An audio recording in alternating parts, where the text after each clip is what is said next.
할렐루야. 반갑습니다. 우리 좀처럼 하지 않지만 뉴 페이스 있고 하니까 좌우 한번 인사합시다. 사랑하고 축복합니다.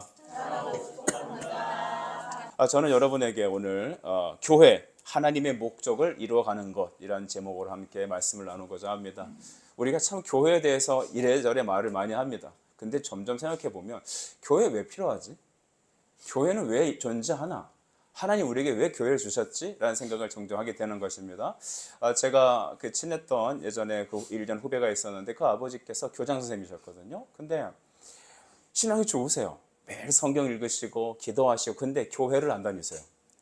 그 참 신기했어요. 찾아가서 이제 식사도 대접받고 했는데 그분이 이렇게 여러분 톱 연주 들어보셨습니까?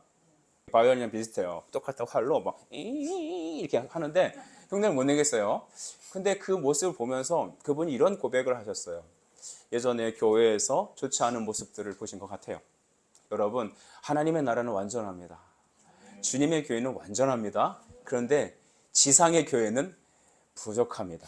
흠투생입니다. 여러분이 살면서 아실 겁니다. 그래서 교회가 왜 이래요? 라고 말하기 전에 이 땅의 교회가 왜 이래라고 막 분통을 터지면서 여러분 불평하기 이전에 차마 그 말을 하기 전에 인간의 교회가 그렇다는 것을 미리 알아두시길 바랍니다. 다만 주님이 우리를 새롭게 하실 것입니다. 저는 여러분 로버트 멍어라는 사람이 쓴 내 마음 그리스도의 집이라는 책을 여러분께 좀 소개해드리고 싶어요. 들어보셨습니까? 여러분이 좀 열심을 내서 페이지가 작거든요. 동화책 같은 거예요. 그렇지만 어린이도 읽을 수 있고 어른들도 읽을 수 있는 책입니다. 로버트 멍어의 내 마음 그리스도의 집. 여기 보면 그리스도의 삶을 이제 자기의 가정으로 비유한 거죠. 집에 보면은 거실도 있고 주방도 있고 그렇잖아요. 그러니까 이 집의 각 여러 부분을 내 마음의 집으로 이렇게 표현해서 예수님을 믿는 사람들이 자기의 삶의 주도권을 그리스도께 내어줘야 되는 그 이야기를 빗대어 설명한 것입니다. 그래서 자기의 마음을 집으로 비유해서 예수님을 모신 것이죠. 그래서 그 내용에 보면 이런 말이 있습니다. 서재에 들어갔더니 예수님께 차마 보여드릴 수 없는 책과 잡지들과 벽에 그림들이 있었다는 겁니다. 그러니까 벽에 아마 누드화가 있었나 보죠. 또 아니면 책 사이에 뭐 보지 말아야 될 플레이 잡지가 있었던 것 같습니다. 또 주방에 들어갔더니 주방이 엄청 난리가 아니에요. 설거지도 안 했었는지 모르겠지만 자기 식욕으로 채우기 위해 탐식으로 가득 채워놨던 그 주방의 모습들을 예수님께 보여드릴 수가 없었습니다. 거실에 갔더니 정말 함께 볼 수 없는 텔레비전 프로를 틀어놓고 있었던 것이죠. 작업실에 갔더니 얼마나 여러분 것이 더러웠는지, 여러분 그가 주님에 의지하지 않고 살아가는 모든 집안 구석구석이 다 엉망진창이었습니다. 그는 오락실에 갔더니 오락에 빠져있는 자기를 보게 됐고, 침실에 갔더니 침실은 차마 주님께 보여줄 수 없었고, 가만히 보니까 집안 구석구석이 다 예수님께 보여드릴 수 없는 곳이었습니다. 여러분 심지어는 비밀의 방도 있었다고 합니다. 그러다가 마음에 좀 찔림이 있었는지 주님께 이렇게 약속을 했대죠. 주님, 매일 아침 저랑 거실에서 교제하시죠. 만나시죠. 새끼손가락 딱 걸고 약속했습니다. 과연 그 약속은 잘 지켜졌을까요? 지켜졌을 것 같아요? 안 지켜졌을 것 같으세요? 안 지켜졌죠? 여러분의 모습, 제 모습을 보면 잘 알죠. 반드시 큐티를 매일 하리라 했지만 작심 삼초로 끝나버리는 우리의 모습을 보게 됩니다. 여러분 어느 날 출근이 바빠서 거실로 막 정신없이 뛰어나가는 그때 혼자 이 거실에 벽난로 앞에 앉아있는 주님을 보게 됩니다. 그는 도저히 걸음을 움직일 수가 없었어요. 그래서 주님께 물어봤어요. 주님, 혹시 매일 아침 이 자리에 앉아 계셨어요? 나는 너를 매일 아침 기다렸단다. 너 나랑 약속했잖니. 나와 함께 교제하기로. 여러분, 그는 어쩔 수 없었습니다. 이후 그는 예수님께 항복하고 다음과 같이 말했습니다. 주님, 이제 저의 마음의 문을 열어 주님을 저의 주님으로 모시겠습니다. 저의 인생의 주인이 되어 주십시오. 여러분, 이 로버트 멍의 내 마음 그리스도의 집은 예수를 믿는다, 교회 안에 있다라고 말을 하지만 실상 내 삶의 모든 삶의 주도권을 그리스도께 내드리지 않고 있는 우리 현대 크리스천들을 비유해서 말하고 있습니다. 여러분의 침실은, 여러분의 주방은, 여러분의 작업실은, 혹시 여러분만의 그 비밀의 방은 예수님께 오픈해서 드릴 수 있습니까? 내 마음을 연다는 것은 내 안에 그런 모든 보여드릴 수 없는 것들을 싹 정리해버리고 주님이 나의 인생의 운전수가 되시고 나의 주인이 된다는 고백입니다. 오늘 이곳에서 이 저자는 그리스도의 집을 내 마음으로 표현했죠. 이 집이라고 하는 이제 헬라어 단어는 오이코스라고 합니다. 한 번쯤 들어보셨을 겁니다. 이 오이코스가 바로 집인데 바로 이 집을 세우는 것이 바로 덕을 세우는 거다. 성경에 그렇게 표현을 합니다. 그러니까 성경에서 여러분 덕을 세우며라는 말이 나오면 우리는 뭘로 받아들여야 된다고요? 그리스도의 집을 세우며. 우리 집을 세운다 하면 건물로 대체 이렇게 뭘 받치고 지붕을 얹고 그런 걸 생각하는데 집을 세운다는 것은 내 안에 성령을 거하시게 한다는 의미가 같은 것입니다. 그래서 우리 라틴어 보면 토투스 크리스투스라는 단어가 있어요. 제가 이렇게 오늘따라 이상한 소리 많이 하죠. 이것은 바로 모든 교인들, 모든 교회가 라는 뜻입니다. 즉 하나님의 나라는 모든 성도들의 몸인 것이죠. 우리는 교회에 대해서 어떻게 이해하고 있습니까? 교회의 머리는 누구세요? 예수 그리스도입니다. 교회 주인은 누구예요? 예수 그리스도. 어떤 사람이 손을 딱 들고 목사님, 교회 주인은 담임 목사 아닙니까? 땡이죠. 그 교회 주인은 누구예요? 교회 주인은 교회에서 뽑은 대표들 아닙니까? 그것도 땡이죠. 우리는 뭐라고 고백합니까? 교회 주인은 예수 그리스도입니다. 왜냐하면 교회를 주님이 뭘로 사셨기 때문에 주님의 피로 세우셨기 때문입니다. 십자가에서 죽으실 때 주님 마지막 하신 말씀이 뭐예요?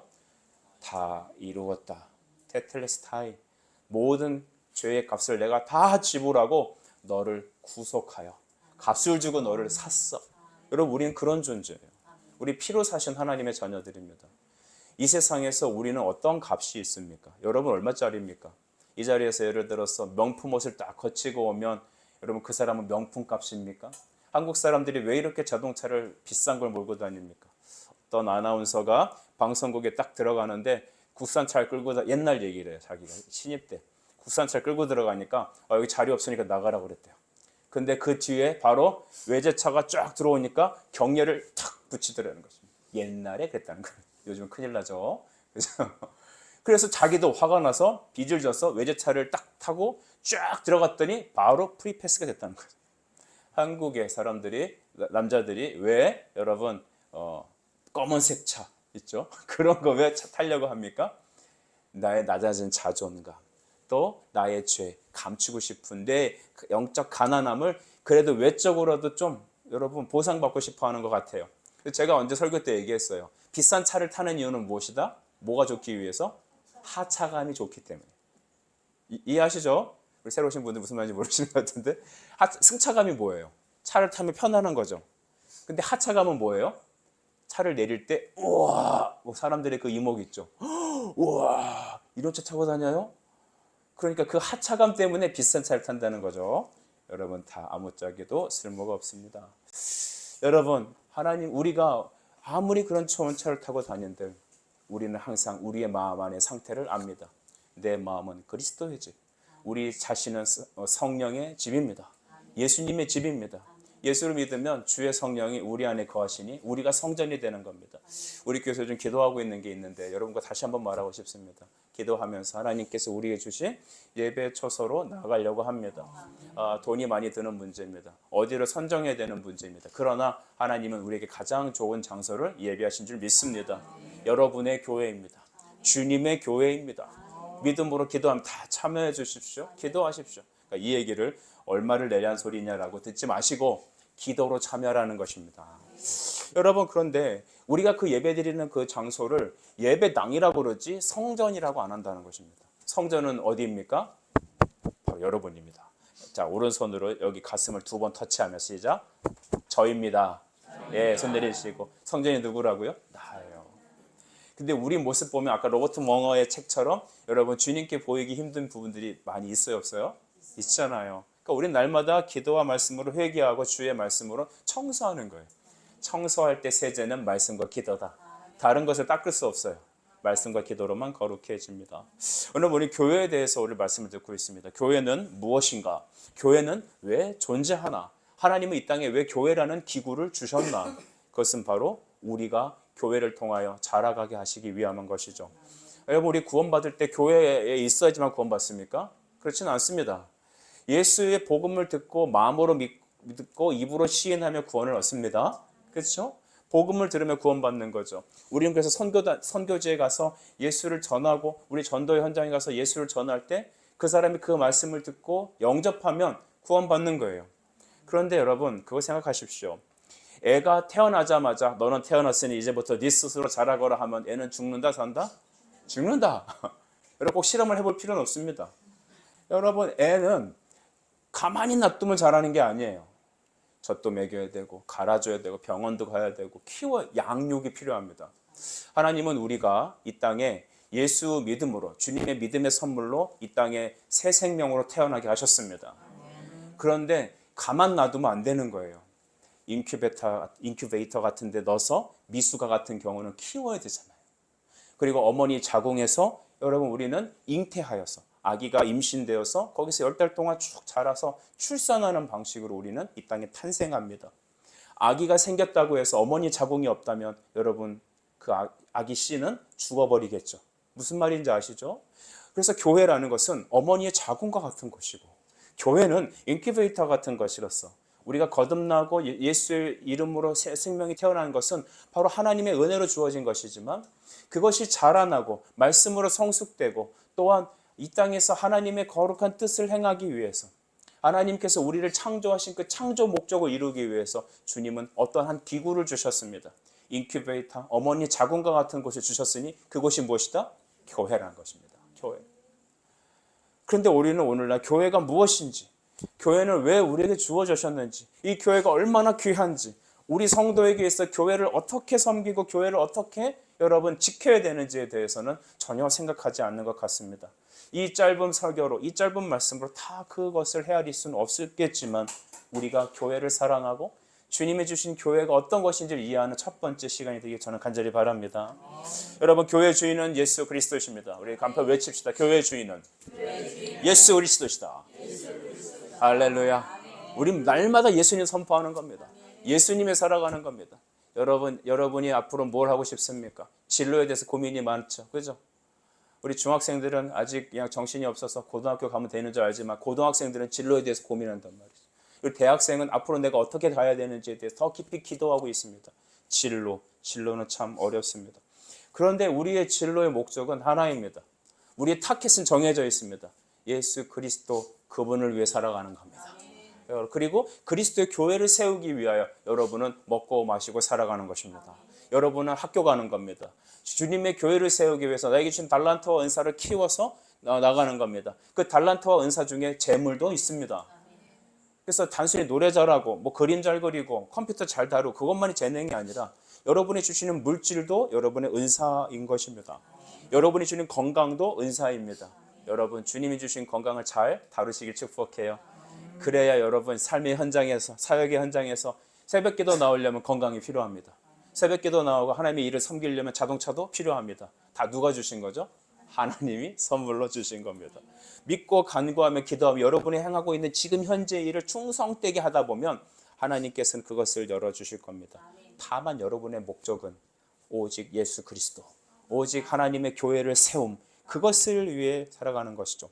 교회 주인은 예수 그리스도십니다. 근데 하나님은 우리가 좀 더 이것을 잘 이해하기 위해서 남편과 아내, 이 부부 관계를 통하여 교회와 그리스도의 관계를 설명하셨습니다. 그래서 우리 23절, 우리 읽지는 않지만 23절을 보면 이렇게 써 있는데요. 한번 눈으로 보시죠. 남편이 아내의 머리됨이 그리스도께서 교회의 머리됨과 같으니 그가 바로 몸의 구주시니라. 아멘. 오늘날 이 여성 그 인권이 신장에서 이 페미니스트들이 강력하게 임재하는 이 땅에서 여러분 이 말 잘못하면 큰일 나는 건데 우리는 성경대로 얘기합시다.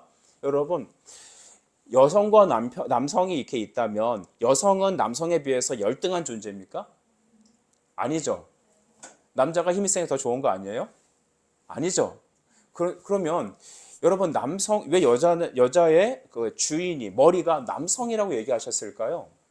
이것은 바로 하나님의 창조 원리에서 보게 되면 되죠. 하나님이 처음에 누굴 만드셨어요? 아담을 만드셨습니다. 근데 아담이 혼자 있는 걸 보고 하나님께서는 그것이 하나님의 목적이 아니라고 생각했어요. 그래서 어떻게 했어요? 남자를 재우고 수면 마취시킨 다음에 갈빗대를 뚝 뜯어서 목사님 어느 쪽입니까? 모르겠다. 뭐 어떻게 알아요? 어떤 사람은 이렇게까지 얘기해요. 심장을 보호하는 게 갈빗대다. 이쪽은 갈비가 없나요? 여러분, 하나님께서 갈비를 뜯어서 그 사람을 해서 여자와 남자의 형상으로 만드셨습니다. 그래서 둘이 하나로 한 몸이 됐을 때, 하나님의 뜻 안에서 그리스도 안에서 한 몸이 됐을 때 진정한 하나님의 목적이 이루어지는 가정이 형성됩니다. 오늘날 우리의 가정은, 또한 여러분 우리의 모든 주변의 관계들은 이그러지고 찌그러지고 깨지고 어그러졌습니다. 그런데 그 원인이 무엇인지 잘 보시면 죄 때문이라는 것을 여러분 기억하시나요? 어쨌든 하나님의 법칙은 남자 안에 여자를 넣으셔서 여자가 이 남자를 보필하는, 남자를 세우는 역할을 하여서, 또 남편은 아내를 생명을 다해 사랑함으로써 온전한 가정을 이루기를 원하셨습니다. 그때가 가장 아름다운 것입니다. 얼마 전에 저는 여러분 시계 하면 유명한 나라가 있더라고요. 어디죠? 스위스의 제품을 모르겠어요. 몇백만 원 막 하죠? 집사님 혹시 있으십니까? 예, 언젠가 생기시길 바랍니다. 그 스위스제 시계를 딱 분해해서 그거를 다시 망가졌을 때 그거를 청소하고 다시 끼는데 너무 정교하더라고요. 이렇게 만원경 같은 거 만원경이 아니라 현미경 같은 걸 껴놓고 보더라고요. 근데 그걸 하나하나 탁탁탁 자기 자리 포지션에 쫙 위치했을 때 나중에 딱 꼈으니까 어떻게 돼요? 그때 잘 작동되더라고요. 너무나 예뻐요. 너무나 정확해요. 그것처럼 하나님이 만드신 정하신 질서 그 자리에 정연하게 있을 때 시계가 맞물려 돌아가는 것처럼 그때가 가장 아름답고 선한 것입니다. 하나님께서는 남자를 가정의 여자의 주인으로 세우셨습니다. 머리로 세우셨습니다. 머리로 세웠다는 것은 그 머리에 연합될 때 진정한 하모니와 샬롬과 평화가 있다는 거예요. 여자가 열등하다는 게 아닙니다. 동등합니다. 주 안에서 하나입니다. 그러나 하나님께서 대표로 주권자로 누굴 세우셨다고요? 남편을 세우셨습니다. 여기는 여성 여러분, 여러분은 교회를 세우는 분들인 줄 믿길 바랍니다. 우리 아내들이 정말로 가정을 위해서 남편을 믿음으로 또한 신앙으로 기도로 잘 세우십시오. 여러분의 사명은 그것입니다. 여러분 앞에서 폼 잡고 하는 남자들이 중요한 게 아니라 뒤에서 그 남자가 폼 잡고 믿음으로 달려갈 수 있도록 세우는 아내들의 역할이 너무 중요한 것입니다. 남편 여러분, 여러분은 하나님께서 여러분에게 영적인 주권을 주신 것을 믿으십니까? 여러분을 주라고 부르셨습니다. 가정에 하나님께서 주라고 세우셨습니다.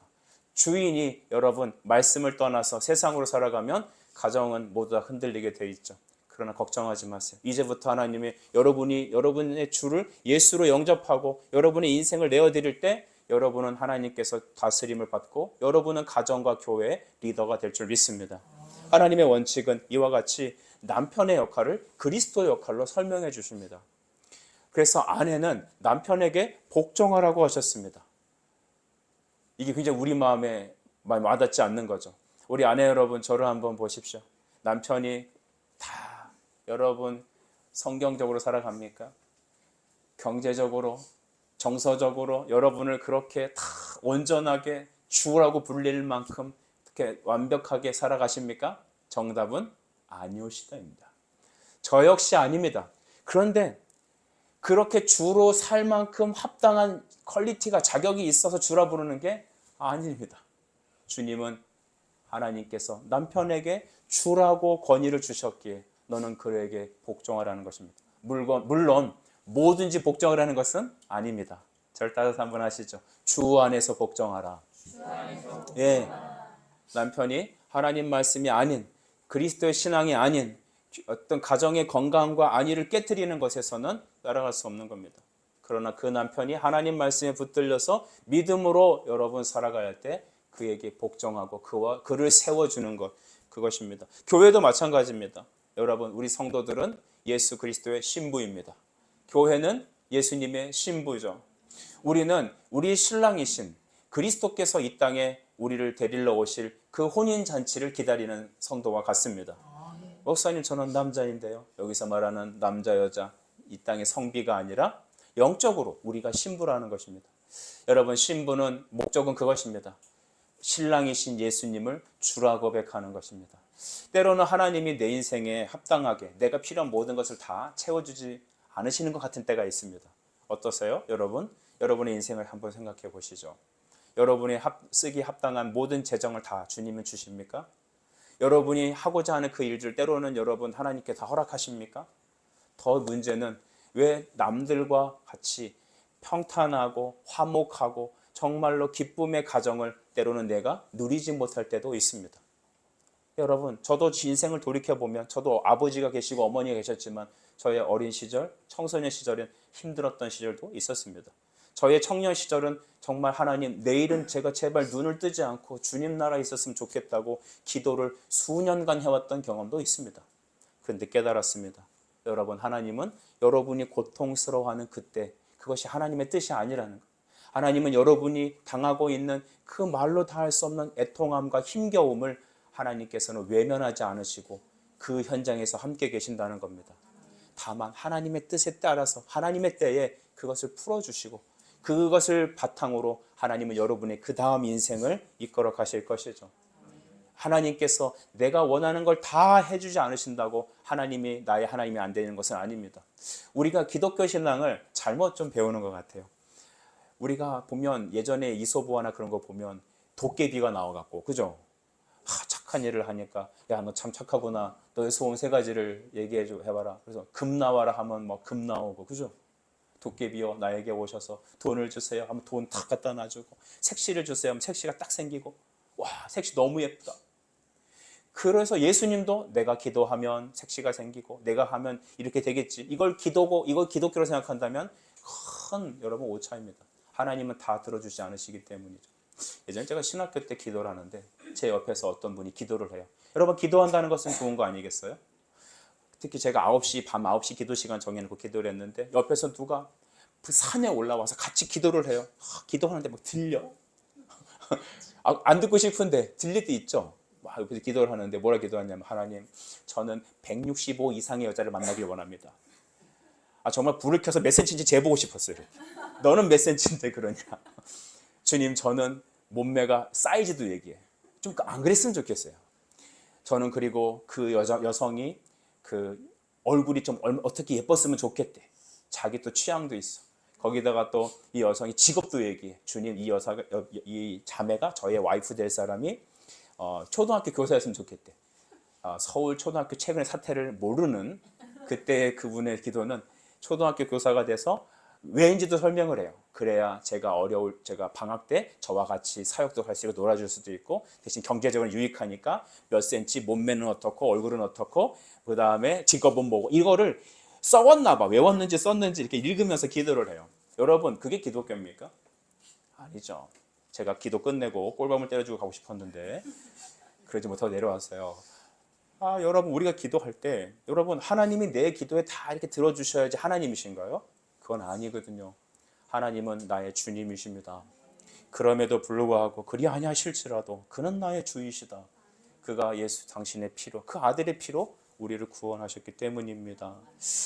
에베소서 4장 16절 말씀을 제가 여러분 읽어드려 볼게요. 그에게 온 몸이 각 마디를 통하여 도움을 받음으로 연결되고 결합되어 각 지체의 분량대로 역사하여 그 몸을 자라게 하며 사랑 안에서 스스로 세우느니라 했습니다. 중요한 것은 우리가 예수 그리스도와 연합되어서 예수를 영접하게 되면 우리가 그분하고 접붙임을 받는 것입니다. 죄로 하나님과 떨어져 있던 우리, 죄로 하나님과 떨어져 있기 때문에 여러분에게 고난이 있는 겁니다. 여러분, 아프신 분 계세요? 여러분, 물질이 곤비한 분 계세요? 우린 모두 다 여러분 이 땅에서 언젠가 죽지요. 몇 살 동안 살 수 있을 것 같습니까? 중요한 건 죽는다는 겁니다. 언제가 됐든지 간에 죽습니다. 우리 쭈니도 영원히 살지 못합니다. 예, 그래요. 우린 다 죽어요. 그러나 여러분, 이게 왜 우리가 죽고, 왜 우리는 경제적으로, 육체적으로, 또 관계적으로 어떻습니까? 여러분, 부모님과 화목하세요? 형제들과 화목하세요? 친구들과 화목합니까? 죄가 있기 때문에 우크라이나는 전쟁하는 겁니다. 죄가 있기 때문에 중국은 전쟁을 지금 하려고 하는 겁니다. 죄는 이와 같이 파괴하며, 죄는 이와 같이 우리를 죽게 하고, 죄는 우리의 하나님의 형상을 망가뜨려 버렸습니다. 그러나 하나님 우리를 사랑하셔서 우리를 예수 그리스도와 함께 연합하게 하십니다. 우리는 잘려나간 가지와 같죠. 그렇지만 예수님은 그의 십자가로 우리를 구속하셔서 우리를 영접하게 하실 때, 영접이라는 것은 예수님께 우리가 접붙임을 받는 것, 그리스도와 하나 되는 겁니다. 이것이 교회의 비밀입니다. 교회의 주인은 주님이시다라는 의미는 나는 예수님께 붙어 있다라는 것입니다. 따라서 한번 외쳤으면 좋겠습니다. 나는 예수 그리스도께 속했습니다. 네. 여러분에게 하늘의 생명이 내려오는 줄 믿으시기 바라요. 주님의 도우심이 있습니다. 여러분 하나님의 자녀예요. 하나님을 아빠 아버지라 부를 수 있고 기도할 수 있습니다. 그러면 주님은 이렇게 약속하셨어요. 요한복음 14장 14절에 내 이름으로 구하라 내가 시행하리라. 이것은 아무에게 주는 게 아니라 자녀들에게만, 예수님 믿는 하나님의 성도들에게만 주신 겁니다. 여러분 예수님의 이름으로 기도하십시오. 여러분은 예수님께 속해 있습니다. 이번엔 여러분 남편들이 아내 사랑하기를 어떻게 하라. 즉 하나님께서 우리를 어떻게 사랑하셨는지에 대해서 25절을 말하고 있는데 25절 같이 한번 읽어볼까요? 시작. 남편들아 아내 사랑하기를 그리스도께서 교회를 사랑하시고 그 교회를 위하여 자신을 주신 것 같이 하라. 아멘. 남편들아 아내 사랑하기를 어떻게 하라? 그리스도께서 교회를 사랑하셔서 어떻게 하셨다고요? 자기를 주심과 같이. 자기를 주셨다는 것을 여러분 우리는 딱 들을 때 뭘 생각해야 될까요? 십자가 생각해요. 십자가가 아니거든 우리의 죄가 여러분 사함받지 못해요. 예수님이 죽으신 것은 우리의 죄를 함께 가지고 가서 죽으신 거예요. 여러분에게 죄에 더 이상 저주는 있지 않습니다. 죄는 십자가에 못 박혀 사망당했습니다. 그리고 주님이 3일 만에 부활하셨지 않습니까? 우리에게 새 생명을 주신 겁니다. 우리에게는 천국이 기다리고 있습니다. 우린 이 땅에 살면서 하나님 여러분을 보호하시고 동행하십니다. 아까 제가 내 마음은 그리스도의 집이라는 책 설교 말씀드렸죠. 주님이 내 안에 계시면요, 주님 나와 함께 하시는 거예요.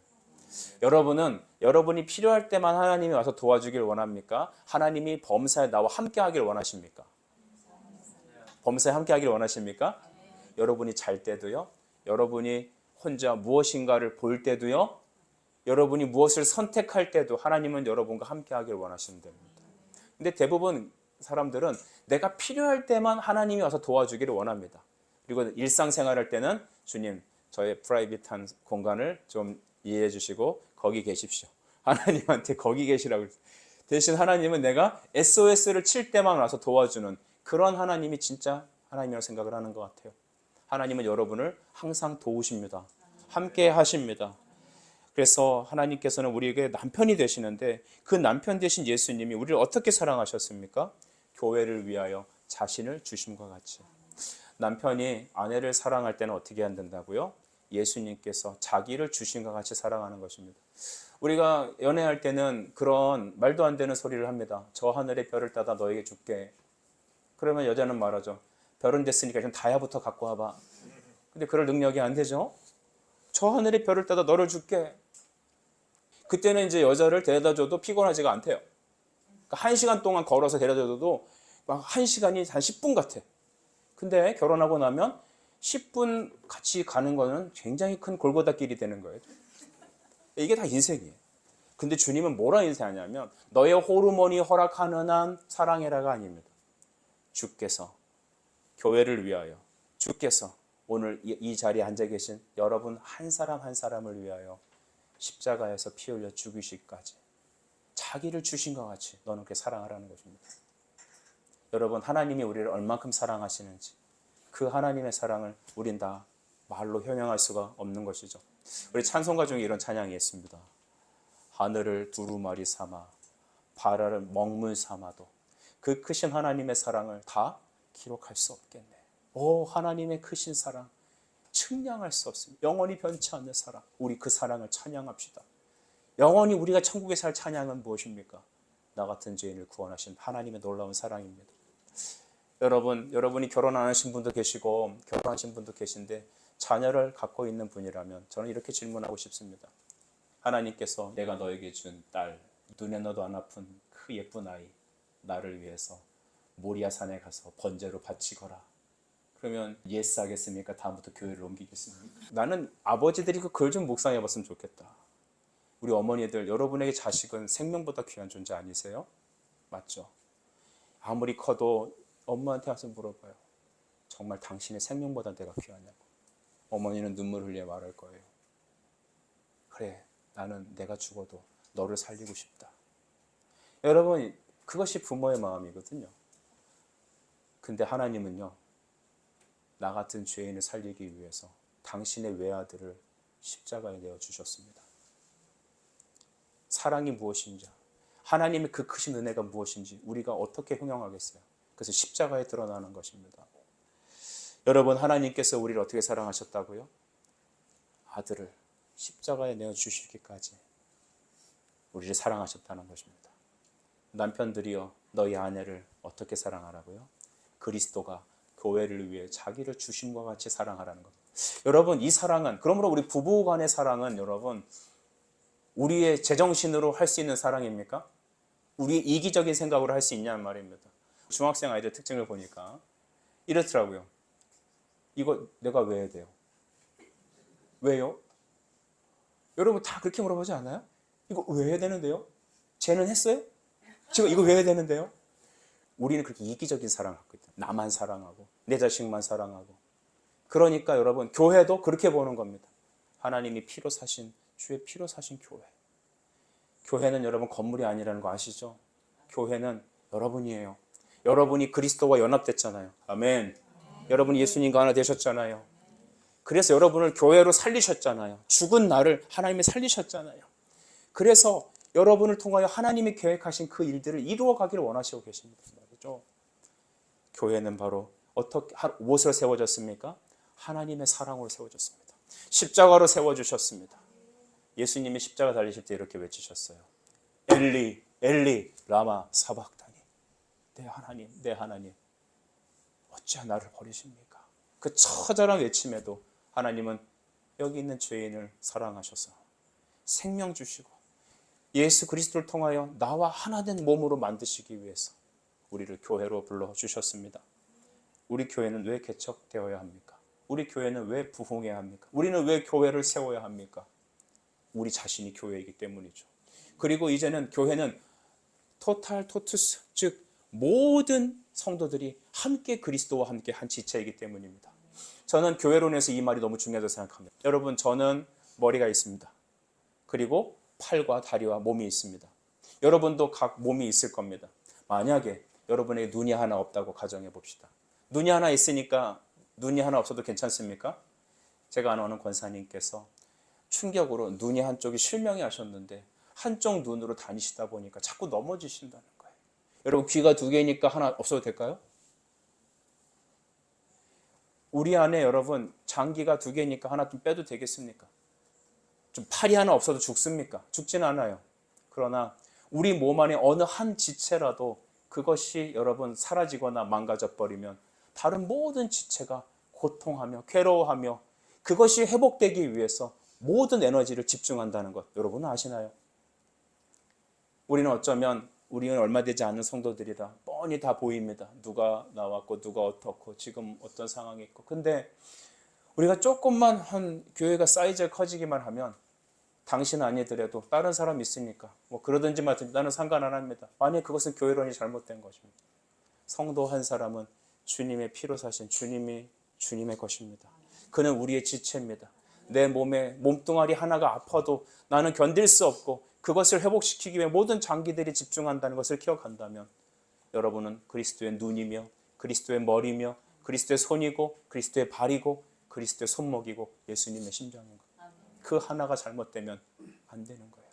저를 한번 따라서 해주시겠어요? 당신 없인 아무것도 안 돼요. 시작. 당신 없인 아무것도 안 돼요. 아멘. 우리 성도들을 바라봤을 때 악수하며 인사할 때 그렇게 마음으로 대내십시오. 당신은 소중해요. 당신 없이는 나는 안 되는 거예요. 당신 없이 우리는 안 돼요.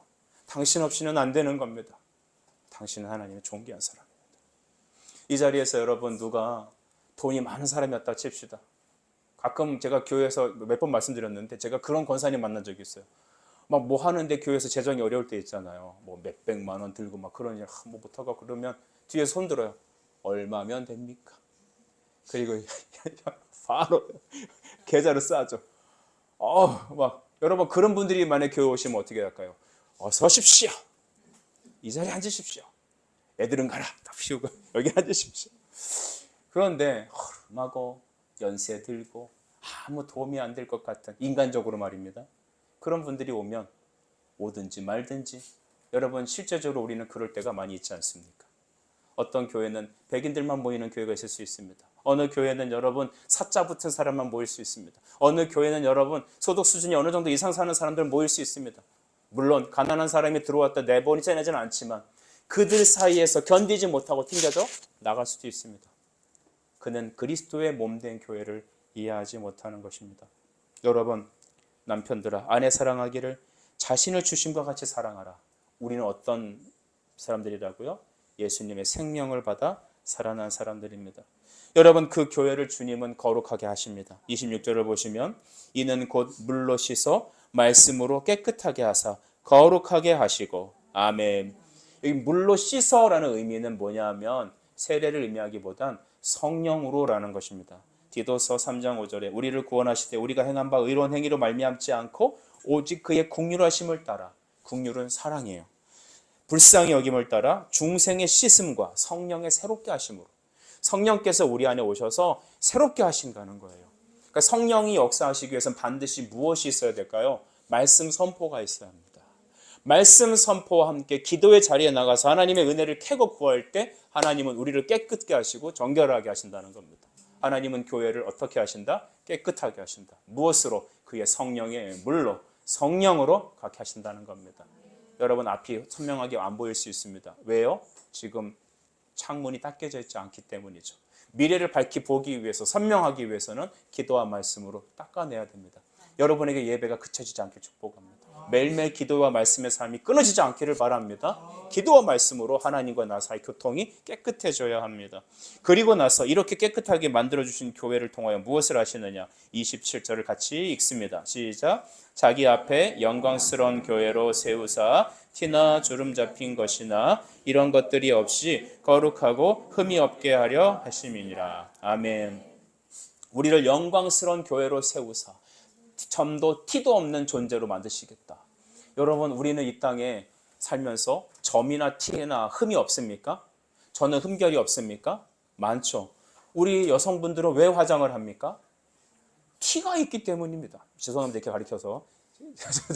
우리 여성분들은 왜 화장을 한다고요? 티가 있으니까. 그래서 젊었을 때는 예쁘게 화장을 하는데 점점 시간이 지나갈수록 변장술에 가까운 화장을 보이게 되는 거예요. 그러나 우리 마음은 이것을 커버할 수가 없죠. 하나님은 이 땅에서 우리가 흠이 있습니다. 아까도 말씀드렸어요. 교회는 흠과 티가 있어요. 그렇죠? 그래서 어떻게 교회가 이렇습니까? 사람들이 교회는 천사들만 오는 줄 아나 봐요. 아니죠. 죄인들이 오는 겁니다. 그래서 교회는 천사들이 모이는 곳이 아니라 목욕탕 같은 것입니다. 목욕탕은 왜 가죠?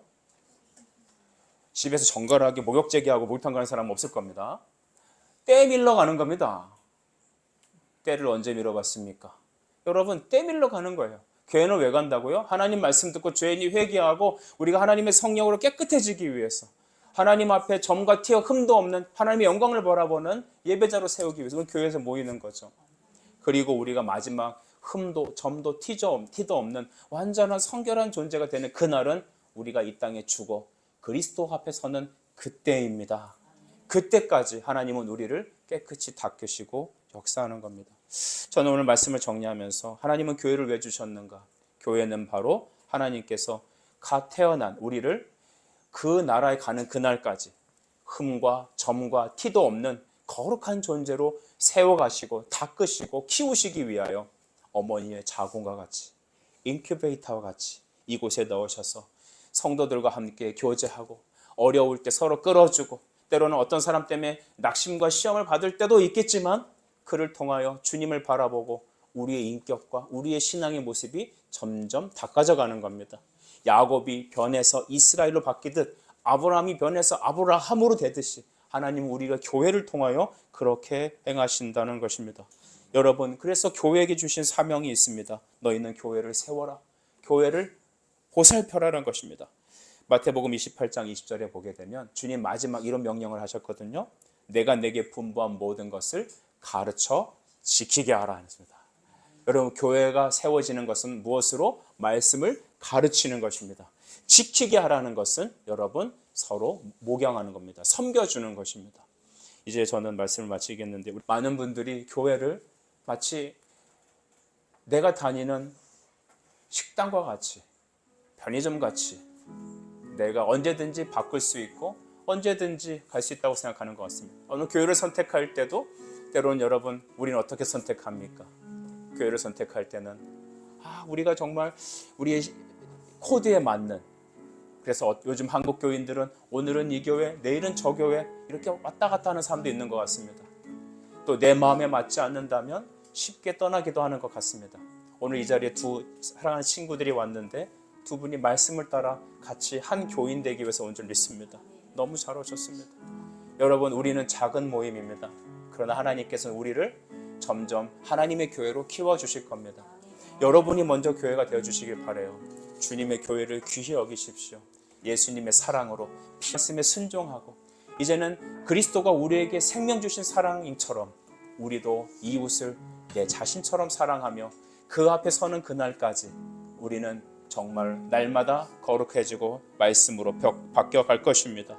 교회, 우리가 바라는 교회는 바로 이런 교회입니다. 진정한 예배가 살아 숨쉬는 교회, 예수님만 주님 되시는 교회, 믿음의 기도가 쌓여 하나님께 최고의 찬양을 드리는 교회, 주의 말씀이 살아 움직이며 그로 인해 성도들의 사랑이 가득한 교회, 주를 향한 섬김, 헌신이 기쁨이 되어 열매 맺는 아름다운 교회, 주님 마음 닮아서 이웃을 사랑하고 그 영광을 위해서 예수님 복음 전하는 그 교회, 주님 우리가 그런 교회, 교인 되게 해주시옵소서. 이 시간 기도할 때 우리 교회가 그런 교회가 되게 해주시고 기도하고, 주님 나의 삶이 예수님의 사랑으로 붙잡혀서 하나님의 교회를 위해 나의 인생에 드리는 그런 삶이 되고 싶습니다. 주님 은혜를 달라고 여러분 자신과 교회를 놓고 우리 한번 기도하시죠. 기도합시다.